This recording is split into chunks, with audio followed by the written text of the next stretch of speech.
All right. So maybe for starters, if you could just introduce yourself and let us know where you're from, a bit about your background.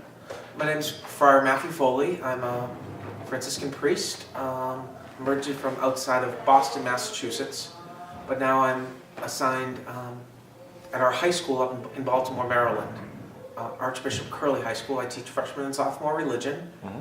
I'm also a class moderator, assistant campus minister, and a super fan. If there's an event at the school, I'm there. Sounds like you're pretty busy. It is. But it's wonderful. I find that I find every day is different. Yeah. There's always new material we're presenting, new issues, kids that come up and want to talk before school, after school. I'm privileged to get to see some incredible young men at their best and at situations where they really need a kind word or a listening heart. Wow. So it's a great privilege. Oh, that's fantastic. Now, I obviously know that you're a Franciscan friar, but how did you initially find out about the friars, and what was sort of like the initial stage of encountering?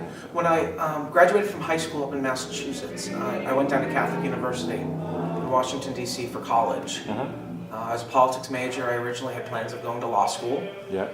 Sophomore year, Father Robert Schlageter came, a conventual friar.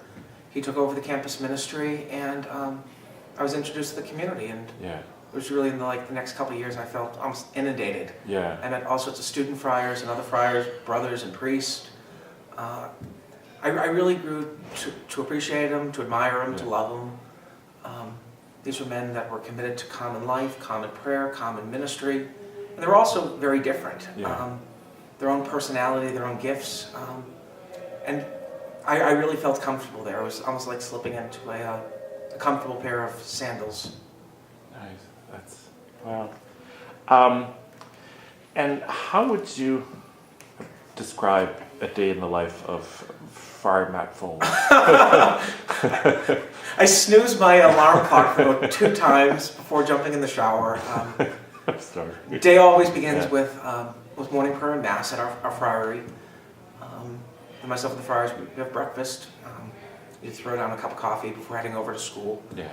And then see what happens as the day unfolds. Usually classes, substitutions, proctoring, and meetings. Yeah. Fair number of them. And then normally after school I often feel like I'm almost babysitting at times. There's a group of, 5 to 10, 15 kids that just might come and do homework or want to talk or hang out. It's a safe place, a good place. And then I guess from what you're saying is you're present for if anybody needs to talk to you. Exactly. Someone to reach out to. Kids are having struggles at home and struggles in school, problems with their family, and they just want to talk or vent or share what's going on. Yeah. Now, what would you say is unique about the Franciscan experience? I mean, sort of from your perspective, obviously. From my experience in the community, I'd say community. Yeah. The common life, our fraternity. Mm-hmm. It's that was what drew me to Franciscan life, to Franciscan priesthood. I couldn't imagine doing it on my own. I couldn't imagine not having the support of brothers, not being able to minister with brothers. For their support, for their encouragement, for me to support them in their call to holiness, their call to discipleship. I think there's something special. Yeah. And that's, I think, the great insight from Francis in his testimony. He said about the Lord giving him brothers. Yeah. That it wasn't just about him and Jesus or him and God.